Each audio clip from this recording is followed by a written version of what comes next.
আজকে বানাবো chilli soybean, তাই প্রথমে সয়াবিনটাকে সিদ্ধ করে নিচ্ছি। সয়াবিন সিদ্ধ হয়ে গেলে সয়াবিনের জলগুলোকে চিপে ফেলে দিয়ে সয়াবিনগুলোকে রেখে দেব। এরপর সয়াবিনে নুন দেব, লঙ্কার গুঁড়ো দেব, একটা আদা রসুন আর লঙ্কার পেস্ট দিয়ে দেব। এরপর সব কিছুকে ভালো করে মাখিয়ে নেব। তারপরে দেব কর্নফ্লাওয়ার দিয়েও ভালোভাবে মাখিয়ে নিতে হবে। এরপর তেল গরম করে এই সয়াবিনগুলো ছেড়ে দেব। একটা সস বানিয়ে নেব।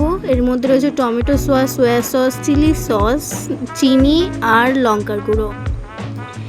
এরপর এখানে ভালোভাবে এগুলো লাল লাল করে এরকমভাবে ভেজে নেব যতক্ষণ না ক্রিস্পি হয়। দেন ভাজা হয়ে গেলে সব কটাকে তুলে নেব।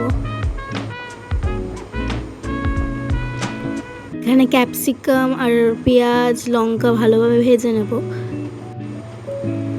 দেন তেলের মধ্যে ওই বাটা মশলাটা দিয়ে দেব।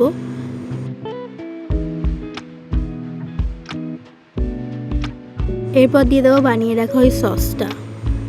সব কিছু ভালোভাবে মিশিয়ে নেব। দেন এর মধ্যে দিয়ে দেবো সয়াবিন আর এই যে ভাজা সবজিগুলো, তারপর ভালোভাবে ফুটিয়ে নেব।